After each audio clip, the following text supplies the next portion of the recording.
The morning mist clung to Veracruz harbor like a funeral shroud, as Rear Admiral Frank Friday Fletcher stared through his binoculars at the sleeping Mexican port. It was April 21st, 1914, and the USS Prairie creaked gently in the Gulf waters, her steel hull pregnant with 800 Marines ready to storm foreign shores. Fletcher's weathered hands gripped the railing, as he contemplated the weight of President Woodrow Wilson's orders echoing in his mind. Take Veracruz at once. The spark that would ignite this powder keg had been struck just days earlier. In the dusty port of Tampico, 9 American sailors from the USS Dolphin had wandered into a restricted zone, their blue uniforms standing out like beacons against the Mexican landscape. The Tampico affair, as it came to be known, saw these sailors arrested by Mexican authorities after accidentally entering a restricted area, creating an international incident that would soon drench Veracruz's cobblestones in blood. General Victoriano, whereas Mexico was a nation convulsing in revolutionary fever, the dictator's iron grip on power was slipping, and Wilson's administration had withdrawn its support from his military regime. But it wasn't just politics that brought American warships to Mexican waters. It was arms. A German merchant vessel, the Ipiranga, was steaming toward Veracruz with a cargo of rifles and ammunition destined for Huerta's forces. Wilson could not allow these weapons to reach their destination. Fletcher's fleet represented the most formidable naval force assembled in Caribbean waters in decades. The battleships USS Utah and USS Florida bristled with 14-inch guns, their gray hulls cutting through the dawn like steel leviathans. Destroyers darted between the larger vessels like hunting hounds, while transport ships heavy with Marines and sailors waited for the signal to unleash America's military might upon Mexico's most important port. The harbor of Veracruz stretched before them, its lighthouse standing sentinel over a city of 40,000 souls. Whitewashed buildings cascaded down from the hills toward the waterfront, where ancient Spanish fortifications bore witness to centuries of conflict. The customs house, Fletcher's primary objective, sat like a crown jewel among the port facilities, its seizure essential to preventing the German arms shipment from reaching Huerta's desperate hands. Mexican resistance was expected to be fierce. Colonel Manuel Contreras commanded the federal garrison, while the regular forces and civilian volunteers prepared to defend their homeland against foreign invasion. The streets of Veracruz had seen Spanish conquistadors, French interventionists, and now American Marines would add their chapter to the port's blood-soaked history. As dawn broke over the Gulf of Mexico, signal flags snapped in the Caribbean breeze aboard Fletcher's flagship. The time for diplomacy had passed. Below decks, Marines checked their Springfield rifles one final time, their faces grim with the knowledge that within hours they would either be heroes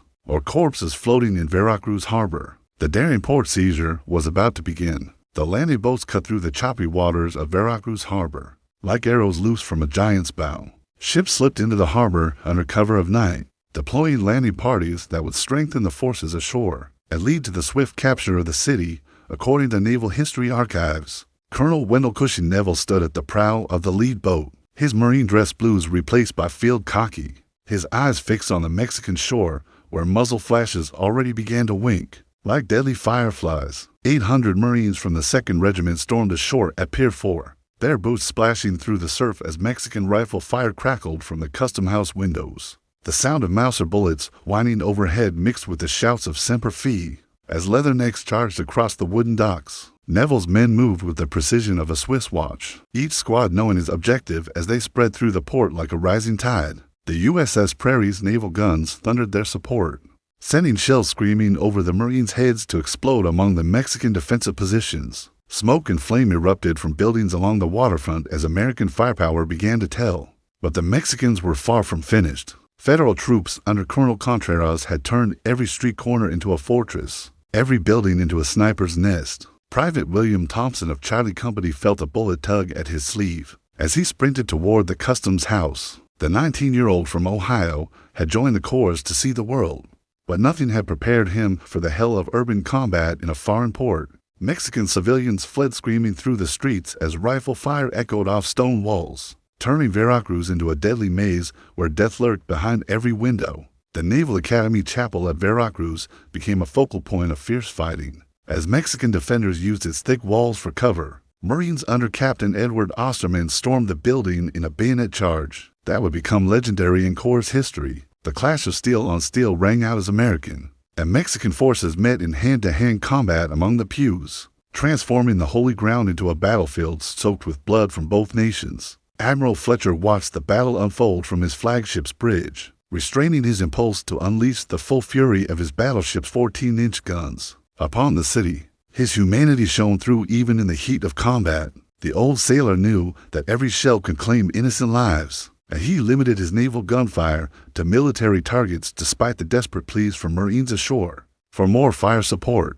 By noon, American flags flew over the customs house and telegraph office, but Mexican resistance continued from the Naval Academy and surrounding buildings. The Mexicans fought with desperate courage despite being outnumbered more than 10 to 1. Their small force of about 200 soldiers facing 2,300 American sailors and Marines. The narrow cobblestone streets of Veracruz had transformed into rivers of fire. By the afternoon of April 21st, Sergeant Major Daniel Daly, holder of one Medal of Honor and destined to earn another, led his Marines through the maze of colonial architecture while Mexican snipers picked at them. From rooftops and upper windows, the acrid smoke of gunpowder mixed with the sea breeze, creating a choking haze that turned the beautiful port city into a vision of hell.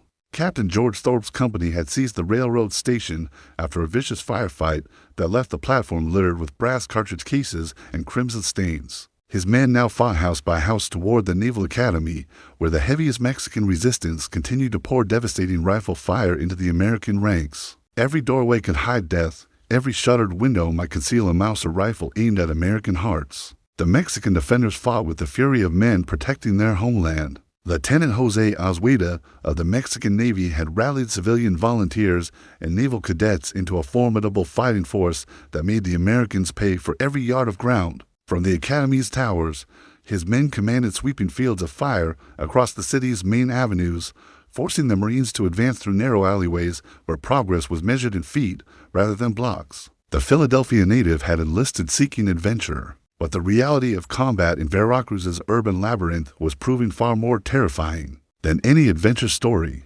Mexican bullets chipped stone from walls around him, sending razor-sharp fragments spinning through the air like deadly confetti. The Terminal Hotel became a fortress as Mexican federal troops barricaded themselves inside, turning its elegant foyer into a death trap for advancing Marines. Captain John Hughes led the assault on the building, his men storming through the lobby while Mexican defenders fired down. From the mezzanine balcony, crystal chandeliers exploded in showers of glass as rifle bullets found their mark, transforming luxury into battlefield carnage.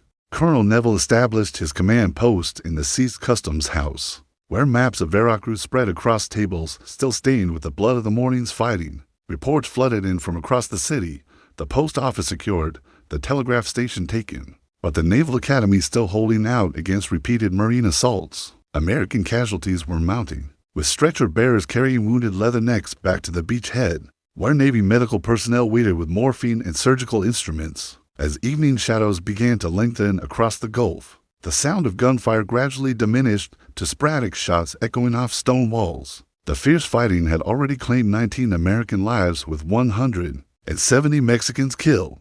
According to historical records from the University of Kentucky's Mexican Revolution archives, the streets of fire were dawn on April 22nd found the Mexican Naval Academy, wreathed in gunsmoke and defiance. Lieutenant Jose Azueta stood atop the Academy's highest tower, his white naval uniform now torn and bloodstained, surveying the American forces that surrounded his fortress-like school. Below in the courtyard, naval cadets no older than 18 clutched their rifles with trembling hands, knowing they faced impossible odds but refusing to surrender their sacred ground to foreign invaders. Colonel Neville deployed his Marines in a tightening noose around the Academy complex. Companies Alpha and Bravo took positions along Independencia Street, while Charlie Company moved to block escape routes toward the harbor. The stone walls of the Academy, built to withstand hurricanes, now served as the last bastion of Mexican resistance in conquered Veracruz. The American assault began with a thunderous bombardment from the USS Utah's secondary batteries.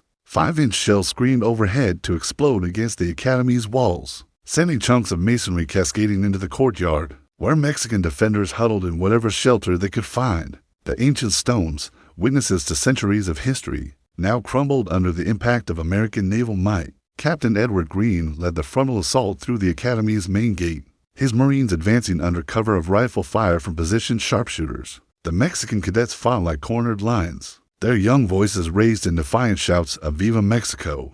As they poured devastating fire into the American ranks, each classroom became a fortress, each hallway a killing field where courage was measured in yards gained at the cost of blood. Private Michael O'Sullivan from Boston felt his heart hammering against his ribs as he charged across the academy's parade ground. Mexican bullets whined past his ears like angry hornets, kicking up spurts of dust from the hard-packed earth. The young Irishman had dreamed of military glory, but the reality of combat was proving far different from the romantic tales of adventure that had filled his boyhood imagination.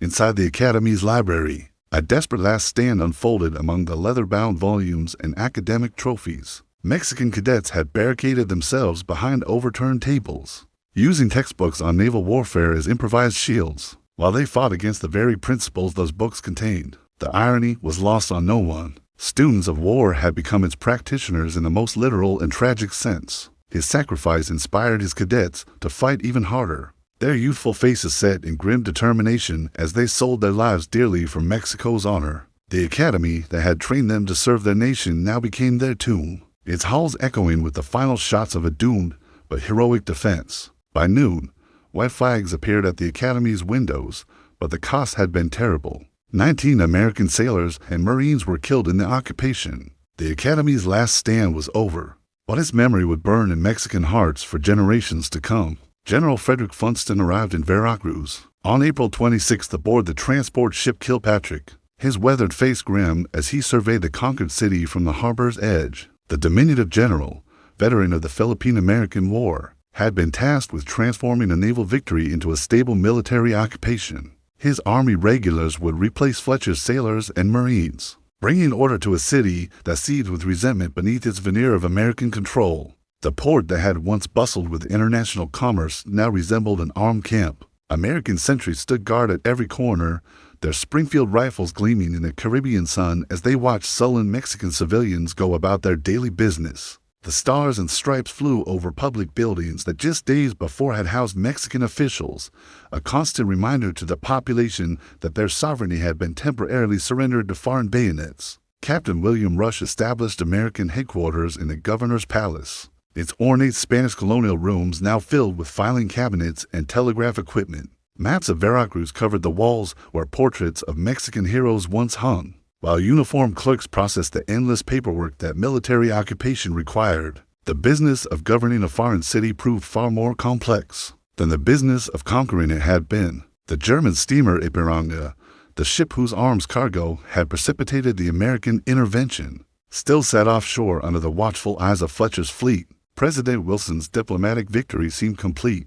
Huerta's forces would not receive their desperately needed weapons, weakening the dictator's grip on power throughout Mexico. But the political cost of this military success was already becoming apparent, as anti-American sentiment spread across Latin America like wildfire. Mexican newspapers in unconquered territories blazed with headlines denouncing the Yankee invasion of sacred Mexican soil. Even Venustiano Carranza, Huerta's revolutionary opponent whom Wilson had hoped to support, condemned the occupation in the strongest terms. The American president's miscalculation of Mexican nationalism was becoming painfully clear, as his intervention united former enemies against the common foreign threat. Local resistance took subtle but persistent forms throughout the occupied city. Mexican dock workers slowed their pace to a crawl, forcing American military personnel to handle much of the port's cargo themselves. Shopkeepers raised their prices for American goods, while treating Mexican customers with elaborate courtesy. Children threw stones at American patrols before disappearing into the maze of narrow streets that only they knew intimately. Colonel James Harbord worked tirelessly to establish civil order, organizing food distribution and medical care for the civilian population. His efforts at winning hearts and minds showed promise, but could not overcome the fundamental problem that no foreign occupation, however benevolent, could be popular among a proud people who valued their independence above all else. Victory in battle had proven easier to achieve than victory in the struggle for legitimacy. The bitter taste of triumph lingered in every American mouth as they realized their military success had created more problems than it solved. The one-sided victory resulted in U.S.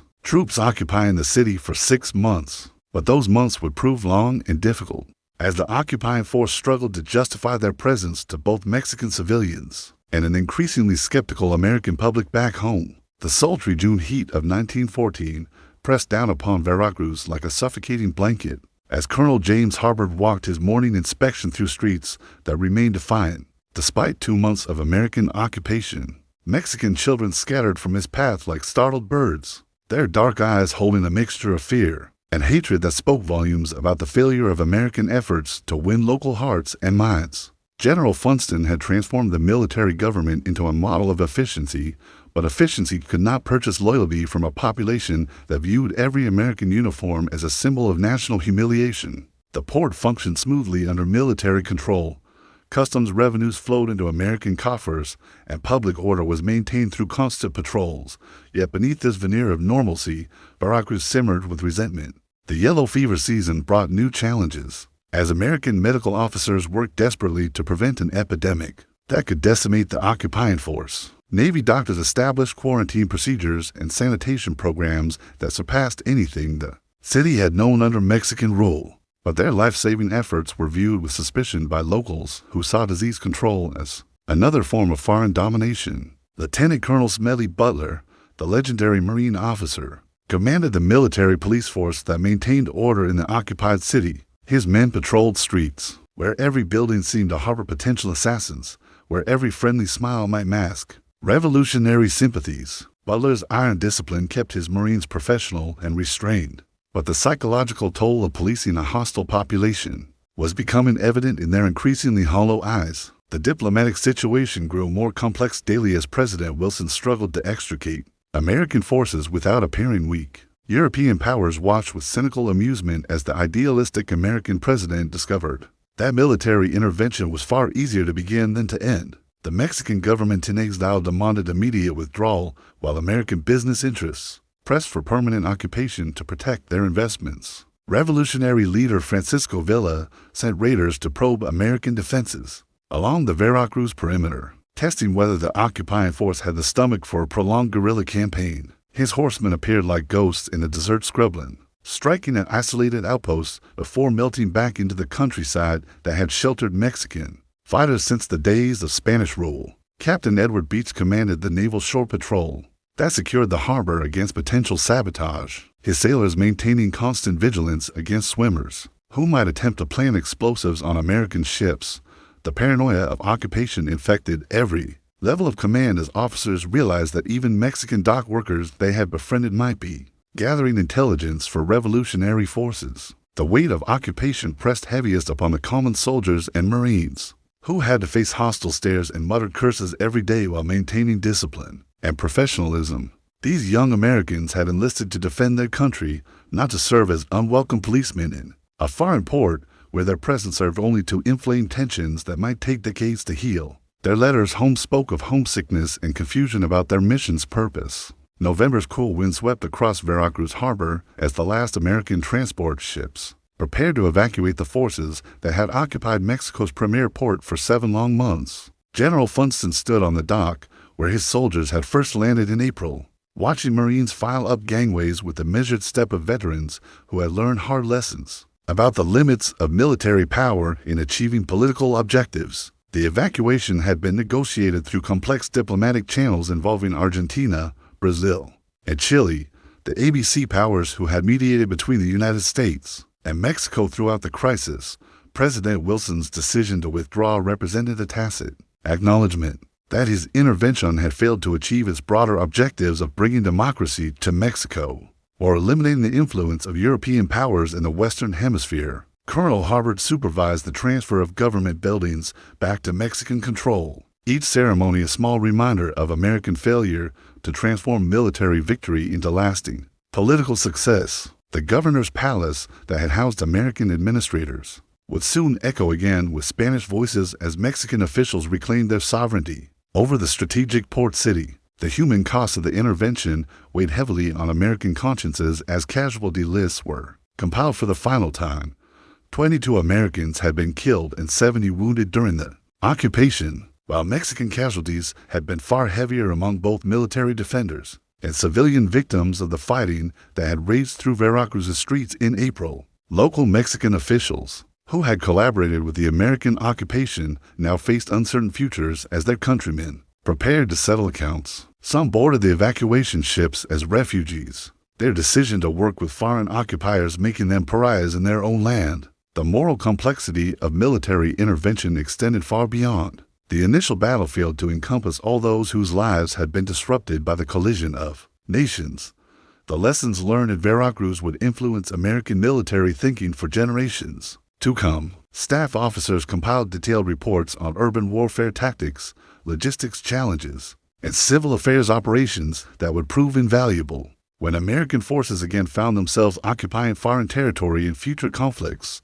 The technical aspects of the operation had been largely successful, but the strategic failures loomed much larger. President Wilson's idealistic vision of promoting democracy through military force had foundered on the rocks of Mexican nationalism and the complex realities of revolutionary politics. His intervention had failed to eliminate Huerta from power, failed to install a friendly government, and failed to reduce European influence in Mexico. Instead, it had united Mexicans against American interference and damaged U.S. credibility throughout Latin America, as the last American flag was lowered over Veracruz on November 23, 1914.